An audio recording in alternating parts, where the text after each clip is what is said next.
Capres nomor urut 2, Prabowo Subianto, menyebut jika terpilih sebagai presiden akan merangkul lawan politik untuk membangun Indonesia.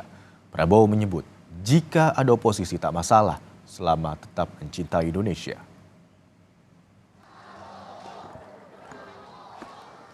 Pesan ini disampaikan Prabowo Subianto dalam acara organisasi Gerakan Muslim Persatuan Indonesia, Gempita, di Bandung, Jawa Barat. Prabowo berjanji jika terpilih menjadi presiden akan merangkul lawan politik untuk membangun Indonesia. Assalamualaikum warahmatullahi wabarakatuh. Bila mana insya Allah kita menerima mandat dari rakyat Indonesia, kita pun akan mengajak semua kekuatan bersama-sama berbakti kepada rakyat Indonesia dan negara Indonesia. Yang mau tetap beroposisi, kita butuh juga oposisi, tidak ada masalah.